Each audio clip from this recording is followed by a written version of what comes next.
दोस्तों, प्रकाश की चाल, सूर्य के प्रकाश को पृथ्वी तक पहुंचने में कितना समय लगता है, खगोलीय मात्रक किसको कहते हैं, इन बातों के बाद अपन एक और कॉन्सेप्ट के बारे में बात करते हैं। दोस्तों, सन से, सूर्य से जो प्रकाश आता है, जो लाइट आती है, वो बहुत सारी है, लेकिन हमें जो दिखाई देती है उसको अपन कहते हैं विजिबल लाइट या दृश्य प्रकाश। आप सोचिए, जितना आपको दिख रहा है वो केवल दृश्य प्रकाश है, इसके अलावा भी बहुत सारा प्रकाश सूर्य से आता है, और जो हमें दिखता है वो है विजिबल लाइट, दृश्य प्रकाश। 4000 एंगस्ट्रॉम से 7000 एंगस्ट्रॉम के बीच का प्रकाश क्या कहलाता है? दृश्य प्रकाश।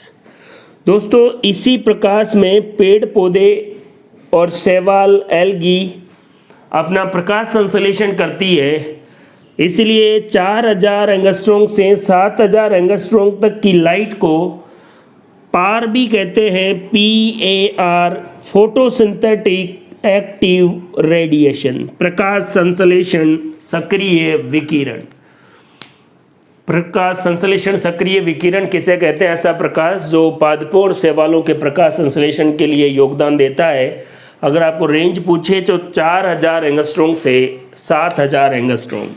कई बार एंगस्ट्रॉम की जगह ऑप्शन में नैनोमीटर भी होता है, तो 400 नैनोमीटर से 700 नैनोमीटर तक का प्रकाश क्या कहलाता है? पार। और इस प्रकाश में कितने रंग है? दृश्य प्रकाश में 7 रंग, वही इंद्रधनुष के 7 रंग, विबग्योर, जिसको अपन याद करते आए हैं। तो मैंने दृश्य प्रकाश यहाँ से यहाँ तक बनाया है, और इसमें जो रंग है वो कौन है? विबग्योर। आइए इससे रिलेटेड एक और बढ़िया कॉन्सेप्ट जनरेट करते हैं। दोस्तों, वॉयलेट बैंगनी, इंडिगो जामुनी, ब्लू नीला, ग्रीन हरा, येलो पीला, ऑरेंज नारंगी और रेड लाल। एक बात तो मैं आपको बता देता हूँ, B फॉर ब्लू है, ब्लू आइज, हिप्नोटाइज। ब्लू है, ब्लैक नहीं है, ब्राउन नहीं है। बहुत जो जनरल साइंस के क्वेश्चन है उसमें ये है कि निम्न में से कौन सा रंग इंद्रधनुष में नहीं पाया जाता, बच्चे की कंफ्यूजन। तो याद रखें, ब्लू है, ब्राउन और ब्लैक नहीं है, बाकी आपको इंडिगो, बाकी सब आइडिया। तो पहला क्वेश्चन इसके बारे में ध्यान रखें। विबग्योर में B ब्लू है, नीला है। दूसरी बात, इस विबग्योर में दृश्य प्रकाश में V से इधर R की तरफ जाते हैं तो लैम्डा का मान बढ़ता है, तरंग दैर्घ्य का मान बढ़ता है। तो बताओ, इन सब में सबसे ज़्यादा तरंग दैर्घ्य किसकी हो जाएगी? R की, रेड की। तो सबसे ज़्यादा तरंग दैर्घ्य वाला प्रकाश कौन सा है? लाल। देख लो आप, सबसे ज़्यादा तरंग दैर्घ्य वाला प्रकाश जो है वो लाल है। इसीलिए दोस्तों, खतरे के निशान किसके बनाए जाते हैं? खतरे के निशान किसके बनाए जाते हैं? लाल रंग के, क्योंकि इनकी तरंग दैर्घ्य ज़्यादा होती है, दूर से स्पष्ट दिखाई देते हैं। दोस्तों, खतरे का एक निशान है सिंदूर। सिंदूर लगाने के बाद लाल रंग का सिंदूर, खतरा। इसीलिए खतरे के निशान किसके बने होते हैं? लाल रंग के। दोस्तों, सिंदूर के बारे में बात कर लेते हैं। HGS किसकी बनी होती है?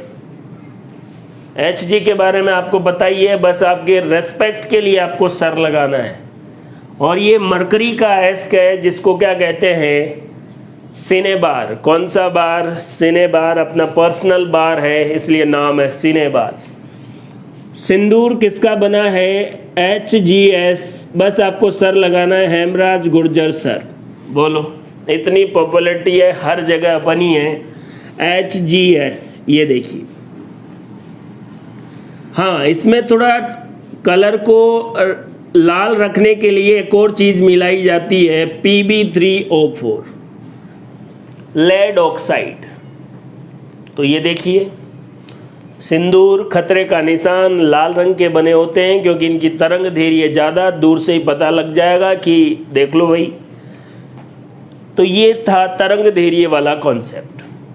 अब तरंग धैर्य का अपोजिट मतलब V से R की तरफ जा रहे हैं तो तरंग धैर्य बढ़ रही है, R से V की तरफ जाएंगे तो कौन बढ़ेगी? F का मतलब है फ्रीक्वेंसी, आवृत्ति। और दोस्तों आवृत्ति का मात्रक है हर्ट्ज या हर्ट्ज, HZ। तो इधर जाने पर आवृत्ति, तो बताओ आवृत्ति सबसे ज़्यादा किसकी होगी? बैंगनी की। और तरंग धैर्य सबसे ज़्यादा किसकी होगी? लाल की। दोस्तों इस आवृत्ति से ही रिलेटेड,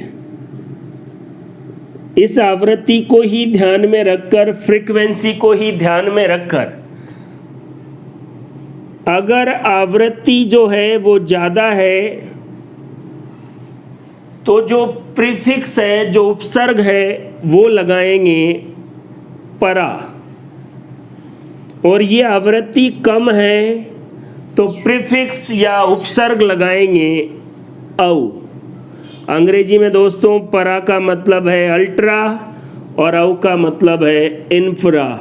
दोनों वर्ड किससे रिलेटेड है? फ्रीक्वेंसी से, आवृत्ति से, जिसका मात्रक हर्ट्ज है। तो आप बताइए, इधर चलेंगे तो आवृत्ति बढ़ेगी। अब देखो ये V है तो दृश्य प्रकाश से इधर वाला जो प्रकाश होगा उसकी आवृत्ति V से ज़्यादा ही होगी, क्योंकि देखो इधर चलने पर आवृत्ति बढ़ रही है। अब आवृत्ति ज़्यादा है तो क्या नाम देंगे? परा। और किससे परा, किससे ज़्यादा? बैंगनी से। इसलिए इधर वाले प्रकाश को क्या बोलेंगे? परा बैंगनी प्रकाश। अंग्रेजी में देख लो, आवृत्ति ज़्यादा है इसलिए अल्ट्रा। और किससे अल्ट्रा? अल्ट्रा वायलेट लाइट या रेज। ओजोन परत के वाले कॉन्सेप्ट में अल्ट्रा वायलेट के बारे में भी मैंने आपको बताया है, उसका भी वीडियो है, उसको भी आप आराम से देखें। परा बैंगनी प्रकाश, इसकी आवृत्ति बैंगनी से ज़्यादा है। सूर्य से आने वाली हानिकारक तरंगें जिनकी वजह से कैंसर भी होता है, लेकिन याद रखें ये हमें दिखती नहीं है, अच्छा दिखती नहीं है। वहाँ से कान के पास से गुजरती प्रकाश की किरण तो घर पे जाके सदमे में रहता आदमी की, मम्मी आज तो बाल बच गया, नहीं तो बस विकेट गिर गिराए थे। तो परा बैंगनी प्रकाश, अल्ट्रा वायलेट रेज। ये कौन सा है? लाल खतरे का निशान। लाल से कम आवृत्ति का, कम का क्या बोलेंगे? औ। और आगे क्या बोलेंगे? औ लाल। ऐसे जच नहीं रहा ना, श्याम लाल औ लाल, ऐसे सही नहीं है। लाल रंग का ही कौन होता है? रक्त। इसलिए प्रकाश का नाम क्या हो गया? अवरक्त प्रकाश। लाल वाले से कम आवृत्ति वाला प्रकाश। अंग्रेजी में देख लो इंफ्रारेड, अवरक्त प्रकाश। दोस्तों एक बड़ी महत्वपूर्ण बात, विजिबल लाइट को पार कहते हैं क्योंकि ये प्रकाश संश्लेषण में भाग लेती है। और इसमें प्रकाश संश्लेषण कौन करते हैं? पादप और शैवाल। कौन करते हैं दोस्तों? पादप और शैवाल। ये देखिए,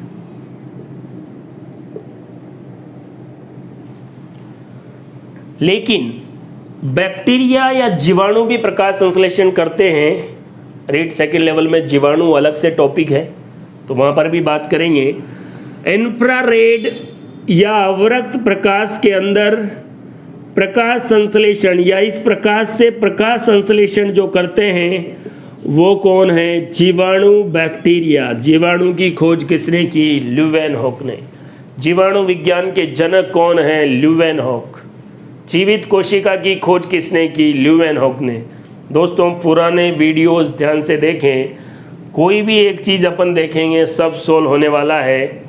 वैसे भी धीरे धीरे ही आपको बातें समझ में आएगी कि अपन किस हिसाब से और किस तरीके से, किस लेवल से बात कर रहे हैं। जीवाणु प्रकाश संश्लेषण किस में करते हैं? अवरक्त प्रकाश में। इसका जो आवृत्ति है, फ्रिक्वेंसी है, वो रेड से क्या होता है? कम होता है। अवरक्त प्रकाश का और भी कई इस्तेमाल आएगा तो अपन बात करेंगे, लेकिन जीवाणुओं में प्रकाश संश्लेषण के लिए जिम्मेदार प्रकाश कौन है? अवरक्त प्रकाश। पादप और शैवाल में कौन है? विजिबल लाइट, दृश्य प्रकाश। पादपों और शैवाल के बारे में मैं आपको एक और बात बता देता हूँ जो रीट में सवाल पूछा भी गया है।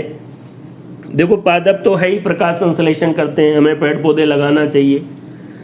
शैवाल जो है उसमें देखो, एक एक्चुअल जो थैलोफाइटा वाले शैवाल आते ही हैं, क्लोरोफाइसी, फियोफाइसी, रोडोफाइसी, उसके अलावा डायटम और डाइनोफ्लैजिलेट भी आते हैं। प्रोटिस्टल एल्गी या प्रोटिस्टा में आने वाली शैवाल, और टोटल जो शैवाल है वो बहुत सारा प्रकाश संश्लेषण करती है। लगभग 90% प्रकाश संश्लेषण शैवालों द्वारा ही होता है। ये पानी में तैरती है, इसलिए इनको क्या कहते हैं? पादप प्लवक। फाइटोप्लैंक्टन, पादप शब्द क्यों? क्योंकि ये क्या करती है? प्रकाश संश्लेषण। प्लवक का मतलब पानी में तैरती है। तो रीट में सवाल ये था कि सबसे ज़्यादा प्रकाश संश्लेषण कौन करते हैं, तो शैवाल नहीं देके क्या था? फाइटोप्लैंक्टन, पादप प्लवक। तो ये कॉन्सेप्ट भी याद रखें। कौन से प्रकाश में करती है? विजिबल लाइट में। विजिबल लाइट की रेंज कहाँ तक है? क्या कहते हैं? पार। और प्रकाश, पराबैंगनी प्रकाश कैसे हुआ आपको पता ही है, और अवरक्त कैसे हुआ ये भी आपको बता दिए। दोस्तों, एक और कॉन्सेप्ट के बारे में अपन बात कर रहे थे, वस्तुओं का रंग। आपको किसी वस्तु का रंग कैसा दिखाई देता है? जैसे आपसे कोई पूछ ले कि आपको कोई चीज़ लाल रंग की दिख रही है, तो ये लाल क्यों है? तो आप जनरली लाल है तो लाल ही दिखेगी, सफ़ेद थोड़ी दिखेगी। लेकिन लाइट के कॉन्सेप्ट से अगर अपन बात करें तो वस्तुओं के रंग के बारे में आइए दोस्तों बात करते हैं। वस्तुओं का जो रंग है, देखो, विजिबल लाइट में कितने रंग होते हैं? 7। ये कोई वस्तु है, सातों के 7 रंग आए और इस वस्तु के द्वारा अवशोषित हो गए। सातों को 7 मारूंगा, एक साथ मारूंगा कातिया, तो सारे के सारे अवशोषित हो गए। तो फिर ये वस्तु कौन से रंग की दिखाई देगी? हम काले हैं तो क्या हुआ, दिल वाले हैं, ये देखो काले रंग की दिखाई देगी। अब आप सोचो, काले रंग की वस्तु सभी रंगों के प्रकाश को अवशोषित करेगी, तो क्या गर्मियों में काले कपड़े पहनने चाहिए? नहीं, क्योंकि ज़्यादा लाइट एब्जॉर्ब करेंगे। छाता जो होता है वो किस रंग का होता है? काले रंग का, लेकिन वो लाइट एब्जॉर्ब करेगा, ऊपर नहीं रखेगा लाइट को एब्जॉर्ब करके, क्योंकि उसको प्रकाश को सोखने की क्षमता ज़्यादा होगी, आप तक नहीं आने देगा। तो कोई काला क्यों है? कि सातों के 7 रंग का प्रकाश उस पर आता है और अवशोषित हो जाता है। यदि सातों के 7 रंग का प्रकाश वस्तु पर आए और सातों के 7 रंग उस वस्तु से टकरा के वापस लौट जाए, तो ये वस्तु सफेद रंग की दिखाई देगी। रूम की दीवारें लाइट कलर से पेंट इसलिए करवाई जाती है कि जैसे ही बल्ब का उजाला हो, दीवार से टकरा के पूरा परावर्तित होकर पूरे रूम में उजाला कर दे। अगर रूम की दीवारों को काले कलर से पेंट करवा दो, फिर 200 वाट का बल्ब लगाओ, फिर भी आपको सही नहीं दिखेगा। लेकिन अगर सफ़ेद रंग, लाइट रंग से आपने पेंट करवाया, तो छोटे से वाट में एलईडी वगैरह से भी आपका मस्त उजाला होगा। तो सफ़ेद रंग क्यों? सारे के सारे टकरा के वापस। काला रंग क्यों? सारे के सारे अवशोषित। फेयर एंड लवली और फेयर एंड हैंडसम क्या काम करती है दोस्तों? क्लियर समझ में आ रहा है ना? जो वस्तु पहले 7 रंगों को अवशोषित कर रही थी, मेकअप और ये पाउडर लगा लगू के, अब वो वस्तु सातों के 7 रंग के प्रकाश को वापस भेज रही है। ब्यूटी प्रोडक्ट्स प्रकाश के कॉन्सेप्ट पर ही काम कर रहे हैं दोस्तों। ये देखिए नया कॉन्सेप्ट, ये आपको कहीं नहीं मिलेगा, केवल कॉन्सेप्ट प्लस एकेडमी पर ही ये सारी बातें आपको मिलेगी। पहले आप ऐसे fair and lovely, fair and handsome या चेहरे पर पुताई करवा ली, सारे के सारे रंग वापस। अब एक और कॉन्सेप्ट, अगर वस्तु पर 7 रंगों का प्रकाश गिरा, 6 रंगों का प्रकाश क्या हुआ? अवशोषित, और 1 रंग का प्रकाश वापस आया, सपोज करो वो रंग जो है वो ग्रीन है, तो आपको वो वस्तु भी कैसी दिखाई देगी, ग्रीन या हरी दिखाई देगी। देखो ध्यान से, आपसे कोई पूछे कोई वस्तु पीली क्यों है, कि 7 रंग का प्रकाश उस पर टकरा है, पीला वाला वापस आ रहा है। जो भी रंग आपको दिखाई दे रहा है वही रंग परावर्तित होके वापस आ रहा है। अगर आपको कोई चीज़ ग्रीन दिखाई दे रही है तो उस वस्तु से प्रकाश टकराए 7 रंग के और ग्रीन प्रकाश वापस आ रहा है, बाकी 6 रंगों का वो वस्तु क्या कर रही है, अवशोषण कर रही है। अब क्वेश्चन क्या है उसके बारे में बात करते हैं। ये देखिए पहला क्वेश्चन, यदि किसी पादप को, यदि किसी प्लांट को ओनली ग्रीन कलर की लाइट दी जाए प्रकाश संश्लेषण के लिए तो क्या होगा। दोस्तों प्लांट की पत्तियों का रंग कौन सा होता है, हरा ग्रीन, किसकी वजह से, क्लोरोप्लास्ट में पाया जाता है क्लोरोफिल, और क्लोरोफिल में कौन सा आयन होता है, मैग्नीशियम। तो ओनली ग्रीन लाइट अगर होगी और पत्तियां भी कौन सी होती है, ग्रीन, और आपको पता है कोई वस्तु ग्रीन कब दिखाई देगी, जब वो ग्रीन प्रकाश का अवशोषण नहीं करेगी। अब आप इस पादप को ग्रीन लाइट दे रहे हैं, पत्तियां ग्रीन है तो ग्रीन पत्तियां ग्रीन लाइट का अवशोषण नहीं करेगी। अब जब पादप प्रकाश का अवशोषण नहीं करेगा तो प्रकाश संश्लेषण कैसे करेगा, वो पादप सूख के मर जाएगा। एक और आसान क्वेश्चन, 4 ऑप्शन आपको दे दिए, वो भी दृश्य प्रकाश में से GYOR, निम्न में से कौन सा प्रकाश संश्लेषण की प्रक्रिया में भाग नहीं लेता, कौन सा होगा, G ग्रीन वाला, क्योंकि पत्तियां कौन से रंग की होती है, ग्रीन कलर की। और ग्रीन कलर किसकी वजह से, क्लोरोफिल क्लोरोप्लास्ट की वजह से, और उसी में ही कौन सी रिएक्शन होती है आपको पता है, क्लोरोप्लास्ट भी डिटेल में मैंने आपको वीडियो में अपने चैनल पर डाला है, बिल्कुल तरीके से देखें। लाइट रिएक्शन ग्रेना में और डार्क रिएक्शन किस में होती है, स्ट्रोमा में। तो ये बातें मैंने आपको बतानी थी। देखो अब फिर बात कर रहे हैं, किसी को लग रहा हो कैसे कि यार फिजिक्स पढ़ा रहा है, बायो पढ़ा रहा है, केमिस्ट्री पढ़ा रहा है। मैंने आपको फिर कहा अपन साइंस पढ़ रहे हैं, कॉन्सेप्चुअल बातें कर रहे हैं। इन चारों में से सूर्य के प्रकाश में जो आया, प्रकाश संश्लेषण में कौन भाग नहीं लेगा, ग्रीन। क्यों नहीं लेगा, ग्रीन कलर की लाइट नहीं लेता। पादप को केवल ग्रीन प्रकाश दिया जाए मरेगा, क्योंकि प्रकाश संश्लेषण नहीं कर पाएगा। कोई वस्तु सफ़ेद क्यों दिखाई देती है, काली क्यों दिखाई देती है, पीली क्यों दिखाई देती है, सब कुछ आपके सामने है। हाँ, इनका नाम कैसे रखा गया, आवृत्ति ज़्यादा तो अल्ट्रा और कम है तो अव या इंफ्रा। इसी से रिलेटेड अपन साउंड में भी बात करेंगे, जब केमिस्ट्री में पीएच पढ़ेंगे तब भी बात करेंगे। तो ये दोस्तों लाइट से रिलेटेड कॉम्पिटिटिव एग्जाम के लिए काफ़ी महत्वपूर्ण टॉपिक था। आइए दोस्तों प्रकाश के बारे में और जानकारियों के बारे में बात करते हैं। आइए दोस्तों प्रकाश से संबंधित महत्वपूर्ण कॉन्सेप्ट के बाद नेक्स्ट जो कॉन्सेप्ट है उसके बारे में बात करते हैं। दोस्तों पहली जो डेफिनेशन है वो है प्रकाश किरण किसे कहते हैं।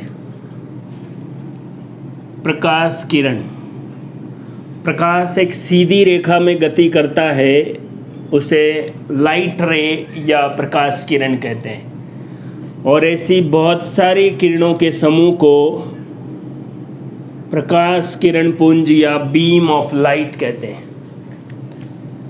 ये जनरल डेफिनेशन थी। अब दोस्तों अपन मेन जो बात कर रहे हैं वो किसके बारे में, ड्वेल नेचर ऑफ लाइट, प्रकाश की द्वैत प्रकृति के बारे में। अद्वैत, द्वैत, अद्वैत का मतलब एक और द्वैत का मतलब क्या है, 2। और देखो 2D,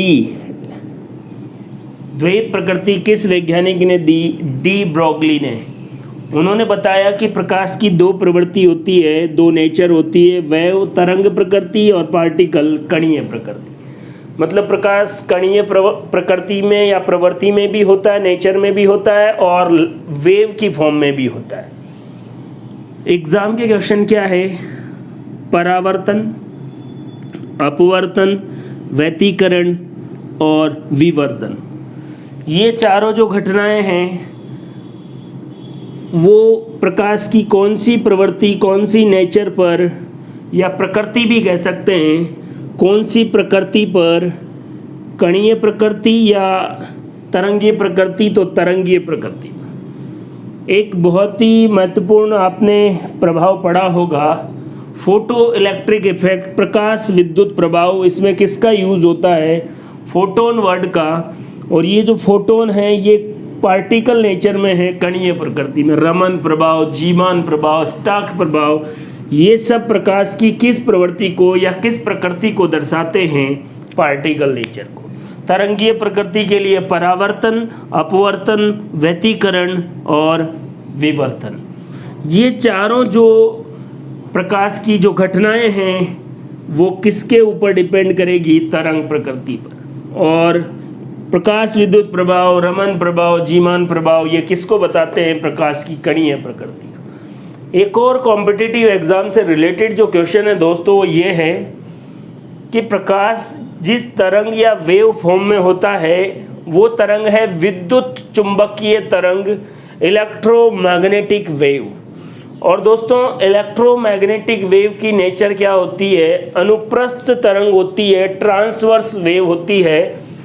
और विद्युत चुंबकीय तरंग को गति करने के लिए माध्यम की आवश्यकता नहीं है। सूर्य से प्रकाश पृथ्वी पर आता है, बीच में ऐसी भी जगह है जहाँ पर कोई मीडियम नहीं है, फिर भी प्रकाश पृथ्वी पर आ ही जाता है। देखो कौन सी तरंग है? अनुप्रस्थ। फिर बोले तो विद्युत चुंबकीय तरंग। तरंग प्रकृति में कौन कौन? परावर्तन, अपवर्तन, व्यतिकरण और विवर्तन।